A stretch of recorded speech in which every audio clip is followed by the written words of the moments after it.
प्यारे भाई बहनों, इस वीडियो में हम आत्मा के संबंध में कुछ गूढ़ बातें करने के लिए जा रहे हैं, जिनके विषय में लोगों को तमाम गलतफहमियां हैं। आप में से कितने हैं जो यह मानते हैं कि इस शरीर के माध्यम से सारे कर्म आत्मा ही करता है? पुण्य कर्म भी आत्मा करता है और पाप कर्म भी आत्मा करता है। ये शरीर जो खाता है, दरअसल शरीर के माध्यम से आत्मा ही खाता है, आत्मा ही पीता है, आत्मा ही एक शरीर को छोड़कर दूसरे शरीर में जाता है। जब आत्मा शरीर छोड़कर दूसरे शरीर में जाता है तो उस स्थिति को शरीर की मृत्यु कहते हैं और दूसरे शरीर में जाने को आत्मा का जन्म कहते हैं। क्या आप भी ऐसा मानते हैं? यदि आप ऐसा मानते हैं तो इस वीडियो को बड़े ध्यान से देखिएगा, क्योंकि आपके तमाम भ्रम चकनाचूर होने वाले हैं, टूटने वाले हैं। वीडियो में आगे बढ़ने से पहले मैं आपको बहन बबीता शर्मा का एक कमेंट पढ़वाता हूं। आप जरा ध्यान से इस कमेंट को सुनिएगा। अगर आत्मा का बॉडी से कुछ लेना देना नहीं है, आत्मा का खाने पीने से कोई रिलेशन नहीं है, तो फिर क्यों बोलते हैं कि पाप आत्मा, संत आत्मा, महान आत्मा क्यों कहते हैं? पाप शरीर कहना चाहिए ना। ट्रुथ तो यह है कि आत्मा ही बॉडी के जरिए पाप कर्म पुण्य कर्म करती है और भुगतान भी बॉडी के साथ ही करती है। मेरी इस बहन के कहने का आशय यह है कि इस शरीर से जो भी कर्म हो रहा है वो सारे के सारे कर्म दरअसल आत्मा ही कर रही है। वही पाप भी कर रही है, वही पुण्य भी कर रही है, और उसके द्वारा किए गए कर्म, क्योंकि शरीर के द्वारा किए गए सारे कर्म आत्मा के द्वारा किए गए कर्म ही हैं इन बहन के अनुसार। तो वही इस शरीर में किए गए कर्मों का परिणाम भुगतने के लिए इस शरीर से निकलकर दूसरे शरीर में जाती है और वहाँ पे वो परिणाम भुगतती है। फिर उस शरीर में जो कर्म करती है, उस शरीर के द्वारा किए गए कर्मों का परिणाम फिर से भुगतने के लिए उसे इसी तरह से शरीरों की यात्रा करनी पड़ती है। आत्मा ही पाप कर्म करती है तो फिर वो पाप आत्मा हो जाती है। आत्मा ही जब अच्छे कर्म करती है तो वो पुण्य आत्मा हो जाती है। आत्मा जब महान कर्म करती है तो आत्मा को ही महान आत्मा कहते हैं। ऐसा बिल्कुल भी नहीं है। आत्मा के बारे में ऐसा जो कहा जाता है, इन शब्दों में रंच मात्र भी सत्य नहीं है, जरा सा भी सत्य है। ये सारी की सारी बातें अज्ञानता की हैं। आत्मा के विषय में जो ऐसा कहते हैं वो आत्मा के बारे में बिल्कुल भी नहीं जानते, बिल्कुल भी नहीं जानते। आत्मा वास्तव में क्या है? क्या आत्मा कुछ करता है? क्या आत्मा कहीं आता जाता है? क्या आत्मा जन्म लेता है? क्या आत्मा मरता है? ये सारी की सारी बातें यदि जाननी है तो फिर इस वीडियो को आप पूरा देखिए और गौर से देखिए।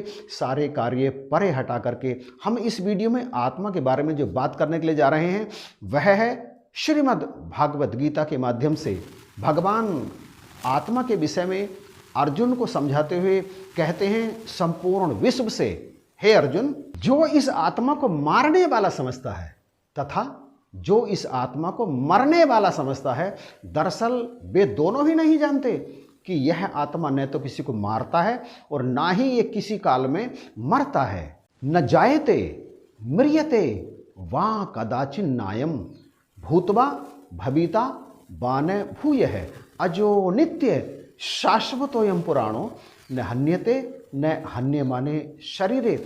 यह आत्मा ना तो किसी काल में जन्मता है और ना ही किसी काल में मरता है, क्योंकि यह अजन्मा, नित्य, सनातन और पुरातन है। शरीर के मारे जाने पर भी यह नहीं मारा जाता। इस निष्कपट अजन्मा आत्मा को ना तो किसी शस्त्र से काटा जा सकता है, ना जल से भिगोया जा सकता है, वायु से इसे सुखाया नहीं जा सकता और अग्नि से इसे जलाया नहीं जा सकता। नैनम छिदंती शस्त्राणि नैनम दहती पावकः न चैन क्लेदयन्ति आपो न शोषयति मारुता। ऐसा है यह नित्य सनातन पुरातन आत्मा। भगवान कहते हैं कि वास्तव में यह आत्मा अचल है, यानी स्थिर है। ये चलता नहीं है, इसमें आवागमन होता ही नहीं, और यह आत्मा अचिंत्य है, इसका चिंतन नहीं किया जा सकता।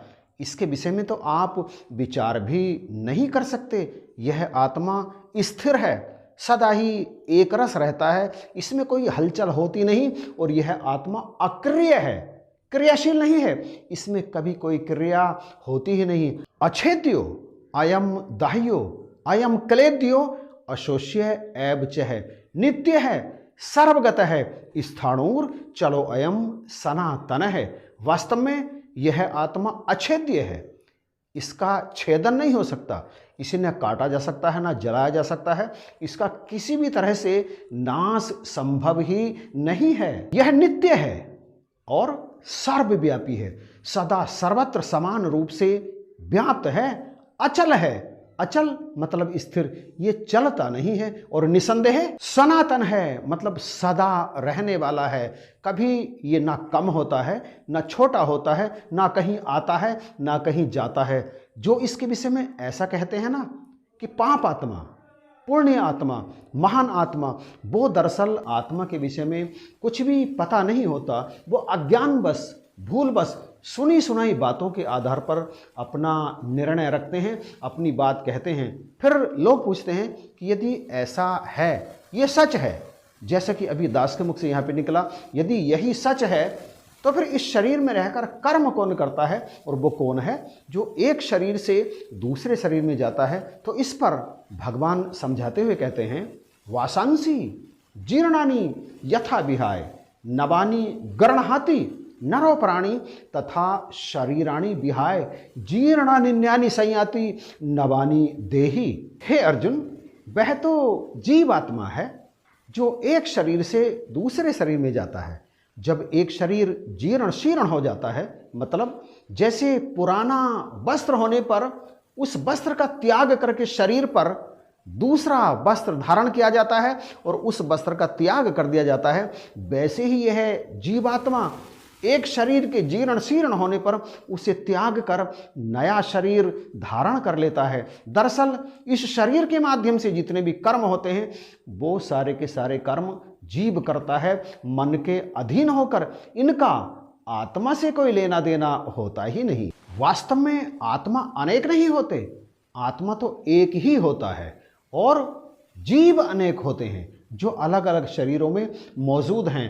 आत्मा वास्तव में एक ही है। भगवान कहते हैं, अंत बंत इमे देहा नित्य श्योक्ता शरीरिण है अनाशिनो अप्रमेय यस्य तस्माद्यु ध्यस्सव भारत है। इस श्लोक में देहा में बहुवचन और शरीरिण में एक वचन का प्रयोग भगवान ने किया है। यहाँ पर यह दर्शाने का प्रयास किया गया है कि वास्तव में समस्त शरीरों में आत्मा तो एक ही है, परंतु अज्ञानतावश अनेक आत्मा होने का भ्रम होता है। ठीक इसी तरह से जैसे तमाम घड़ों में घट घड़े, तमाम घड़ों में आकाश तो एक ही है, परंतु सब में अलग अलग होता हुआ प्रतीत होता है। जैसे एक घट को लेकर आप जाते हैं एक कमरे से दूसरे कमरे में, तो ऐसा प्रतीत होता है कि उसके अंदर का घटाकाश साथ साथ चल रहा है, उस घड़े में मौजूद है, परंतु वास्तव में ऐसा होता नहीं है। जैसे जैसे उस घट को, उस घड़े को हम एक कमरे से दूसरे कमरे में लेकर जा रहे हैं, तो आप जरा ध्यान कीजिए, वो पहले वाले कमरे में जो घड़ा है जो आपने ले रखा है, उसके अंदर जो घटाकाश है, अब घड़ा लेकर के जा रहे हैं, तो क्या वो घटाकाश उसके अंदर का साथ साथ वही वाला घटाकाश साथ चल रहा है? ऐसा है क्या? या ऐसा मौजूद है कि वो घड़ा लेकर के चल रहे हैं और आकाश तो सर्वत्र मौजूद है ना, तो वहां से भी वो उस घड़े का आकाश ऐसा लग रहा है, मतलब प्रतीति हो रही है, ऐसी संभावना लगती है कि साथ साथ चल रहा है, उस घड़े में मौजूद है, परंतु ऐसा नहीं है। हम जहां भी घड़े को लेकर के जा रहे हैं, आकाश तो वहां ऑलरेडी मौजूद है, पहले से ही मौजूद है। इसी तरह से ये जो आत्मा है एक ही है और सर्वत्र समान रूप से व्याप्त है, अविनाशी है, सनातन है, पुरातन है, परंतु एक शरीर से दूसरे शरीर में जाता हुआ ठीक उस घड़े के घटाकाश की तरह से प्रतीत होता है। वास्तव में जाता कौन है? वास्तव में जाता है जीवात्मा वाशांसी जीर्णानि यथा विहाय नवानि गृह्णाति नरो प्राणी। ये श्लोक पहले भी कहा। तथा शरीराणि विहाय जीर्णान्यानि संयाति। नवानि देहि वस्त्र का त्याग करके शरीर पर दूसरा वस्त्र डाल लिया जाता है। इसी तरह से शरीर जीर्ण शीर्ण होने पर उस शरीर में मौजूद वो जीवात्मा उसका त्याग करके नया शरीर धारण करता है। मुझे ऐसा प्रतीत हो रहा है कि आत्मा के संबंध में ये सारी की सारी बातें सबको निश्चित रूप से समझ में आ गई होंगी कि आत्मा का कोई गमना गमन नहीं होता, आना जाना नहीं होता। आत्मा स्थिर है, सर्वत्र व्याप्त है और अक्रिय है, क्रियाशील नहीं है, सर्वत्र समान रूप से व्याप्त है। यदि अभी भी समझ में नहीं आई है तो एक छोटी सी बात फिर से उसी घड़े के माध्यम से आपके चरण में रखूंगा और निश्चित ही मैं जान लूंगा कि अब बात आपकी समझ में आ गई होगी। निश्चित ही जिस तरह से इस घड़े को आप पकड़कर एक स्थान से दूसरे स्थान तक ले जाते हैं तो उस समय ऐसा लगता है कि घड़े के अंदर मौजूद वो जो खाली स्थान है ना, उसे घटाकाश कहते हैं। वो घटाकाश घड़े के साथ साथ जाता हुआ प्रतीत होता है। वास्तव में घटाकाश कुछ होता ही नहीं, वास्तव में वो आकाश है जो घड़े के साथ साथ जाता हुआ प्रतीत होता है, परंतु वो जाता नहीं है, वो तो पहले से ही घड़े में मौजूद है, घड़े के साथ साथ वहाँ पे पहले से ही मौजूद है। ठीक उसी तरह से गमनागमन होता है सूक्ष्म शरीर का, जीवात्मा का गमन आगमन होता है, परंतु वास्तव में प्रतीति किसकी होती है? प्रतीति होती है आत्मा की। ऐसा लगता है जैसे आत्मा का आवागमन हो रहा है, आत्मा आ जा रहा है, ठीक उस घटाकाश की तरह से। लेकिन आत्मा का आना जाना नहीं होता, आवागमन किसका होता है? आवागमन होता है सूक्ष्म शरीर का, आवागमन होता है जीवात्मा का। चैनल हिंदुस्तानी गौरव जो दास ने शुरू किया है, आप उसे जरूर देखिएगा, क्योंकि सनातन समाज में, हमारे पुराणों में तमाम ऐसी कहानियां दर्ज हैं, ऐसी बौद्ध कथाएं दर्ज हैं जो कहती कुछ प्रतीत होती हैं, वास्तविक अर्थ उनका कुछ और होता है और हमें लगता है कि ये झूठ है, ये गलत है, ये असंभव है। कुछ भी असंभव नहीं है। उनका वास्तविक अर्थ क्या है, इस चैनल पर वही क्लियर करने का प्रयास किया जा रहा है। तो आप चैनल हिंदुस्तानी गौरव को सब्सक्राइब भी कीजिएगा और उस पर आने वाली वीडियो को शेयर भी कीजिएगा और कमेंट भी कीजिएगा और प्रत्येक वीडियो को देखिएगा अवश्य। अब मुझे लगता है कि निश्चित रूप से आप आत्मा और जीवात्मा के भेद को भी समझ गए होंगे और एक शरीर से दूसरे शरीर में किसका गमनागमन होता है इसे भी समझ गए होंगे। निश्चित रूप से सारी बातें अब क्लियर हो गई होंगी। यदि हो गई होंगी तो प्लीज़ कमेंट करके बताइएगा ज़रूर। यदि ये वीडियो पसंद आया है तो इसे शेयर जरूर कीजिएगा और लाइक भी कीजिएगा। चैनल यदि अभी तक सब्सक्राइब नहीं किया है तो सब्सक्राइब जरूर कीजिएगा। इन्हीं शब्दों के साथ आप सभी को जय हिंद, नमस्कार और प्यार भरी धन्यवाद।